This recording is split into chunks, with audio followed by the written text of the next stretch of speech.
ഞാനിന്ന് പറയാൻ പോകുന്നതേ വെറുത്ത് വെറുത്ത് അങ്ങേയറ്റം ഇഷ്ടപ്പെട്ട ഒരാളുടെ കഥയാണ് കേട്ടോ. അത് ആരുടെയാന്ന് ഈ കഥ പറയുമ്പോൾ നിങ്ങൾക്ക് വഴിയെ മനസ്സിലായിക്കോളും. അപ്പോൾ ഞാൻ ദാ ഓഫീസിൽ നിന്ന് വരുന്ന വഴിയാണ് കേട്ടോ. ദാ എൻ്റെ കയ്യിലൊരു ബാഗില്ലേ, ആ ബാഗിലൊരു കുഞ്ഞു ചെടിയില്ലേ, ആളുടെ കാര്യമാണ് കേട്ടോ ഞാൻ ഈ പറഞ്ഞത്. എനിക്ക് ചെറുപ്പത്തിൽ ഞാവൽപ്പഴം തീരെ ഇഷ്ടമല്ലായിരുന്നു. പക്ഷേ ഇപ്പം എനിക്ക് ഭയങ്കര ഇഷ്ടമാണ് കേട്ടോ. പണ്ട് ചെറുപ്പത്തിലേ എൻ്റെ ചെറുപ്പത്തിൽ അമ്മ അമ്പലത്തിലൊക്കെ പോയി വരുമ്പോൾ വഴിയരികിലുള്ള ഞാവൽ മരത്തിൽ നിന്ന് കുറേ ഞാവൽപ്പഴം പറിച്ചു കൊണ്ടുവരുമായിരുന്നു. അന്നെന്തോ അതിൻ്റെ ചവറപ്പൊന്നും എനിക്കിഷ്ടമല്ലായിരുന്നു. പക്ഷേ ഇപ്പം ഇഷ്ടമായപ്പോൾ ഞാവൽ മരങ്ങളൊന്നും നമ്മുടെ വഴിയരികിൽ കാണാനുമില്ല.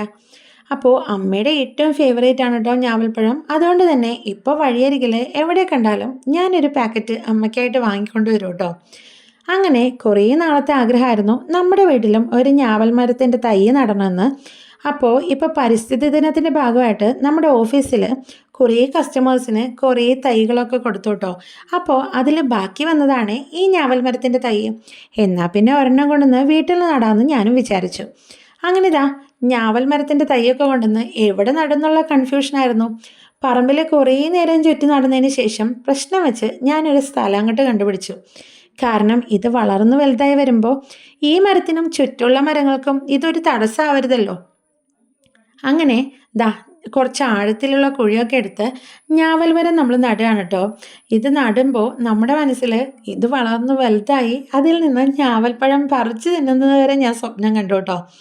അപ്പോൾ അങ്ങനെ വേഗം ഇത് വളർന്ന് വലുതാവണേ എന്നുള്ള പ്രാർത്ഥനയിലൊക്കെയാണ് ഇത് നടുന്നത്. എന്നിട്ട് മഴക്കാലമാണെങ്കിലും നമ്മൾ നട്ട മരമല്ലേ, അപ്പോൾ കുറച്ച് വെള്ളമൊക്കെ ഒഴിച്ച് കൊടുത്തു കേട്ടോ. അങ്ങനെ ഇതാ മരമൊക്കെ നട്ട് നല്ല വൃത്തിയായിട്ട് തടമൊക്കെ എടുത്തു. അതിനുശേഷം എനിക്ക് എപ്പോഴും ഉള്ളൊരു ചീത്തപ്പേരാണ് എടുത്ത സാധനം എടുത്തോടുത്ത് വെക്കില്ല എന്ന്. അപ്പോൾ ആ ചീത്തപ്പേര് മാറാനും കൂടി വേണ്ടിയിട്ടാണ് ഞാൻ വേഗം എടുത്ത കൊത്തിയും കൈക്കോട്ടും ഒക്കെ വേഗം കഴുകി വൃത്തിയാക്കിയിട്ട് മാറ്റിവെച്ചു. അപ്പം നോക്കുമ്പോൾ ഇതാ അടുക്കളയിൽ നിന്ന് നല്ല മണം വരുന്നു. നല്ല മഴയൊക്കെ പെയ്തിരിക്കുമ്പോൾ ഈ അടുക്കളയിൽ നിന്ന് വരുന്ന ഈ ഉള്ളി മൂപ്പിക്കുന്നതിൻ്റെയൊക്കെ മണമില്ലേ, അതൊക്കെ എനിക്ക് ഭയങ്കര ഭയങ്കര ക്രേസാണ് കേട്ടോ. അങ്ങനെ ഇതാ അടുക്കളയിൽ ചെന്ന് നോക്കിയപ്പോൾ എന്താ നല്ല ചക്കുപ്പേരി. അയ്യോ, ഇത് പറയുമ്പോൾ പോലെ എൻ്റെ വായിൽ വെള്ളം വരുന്നുണ്ട് കേട്ടോ. അങ്ങനെ ഇതാ അടുക്കളയിലൊക്കെ കൈയും കാലൊക്കെ കഴുകി നമ്മൾ അടുക്കളയിൽ പോയി നോക്കുമ്പോൾ ഇതാ ചക്കുപ്പേരി ഇങ്ങനെ റെഡി ആയിട്ടിരിക്കുകയാണ്. തൊട്ടപ്പുറത്ത് അടുപ്പിൽ ഗ്യാസിൽ നമ്മുടെ കട്ടൻ കാപ്പിയും. ഓ, പിന്നെ എന്താ വേണ്ടല്ലേ. പലർക്കും ഇത് നൊസ്റ്റാൾജി ആയിരിക്കും, പക്ഷേ എനിക്കിപ്പോഴും ഇത് നൊസ്റ്റാൾജി ഒന്നുമല്ല കേട്ടോ. പണ്ട് സ്കൂൾ വിട്ട് വരുമ്പോൾ അമ്മ ഉണ്ടാക്കി വയ്ക്കുന്നത് ഇപ്പം ഞാൻ ഓഫീസ് വിട്ട് വരുമ്പോഴാണ് മാത്രം. അത്ര വ്യത്യാസമേ ഉള്ളൂ ഇതിൽ. അങ്ങനെ ഇതാ നല്ല ചൂട് കട്ടൻ കാപ്പിയും അതുപോലെ തന്നെ കുറച്ച് ചക്കപ്പേരിയൊക്കെ എടുത്ത് ദാ ടി വിയുടെ മുന്നിൽ വന്നിരുന്നു കേട്ടോ.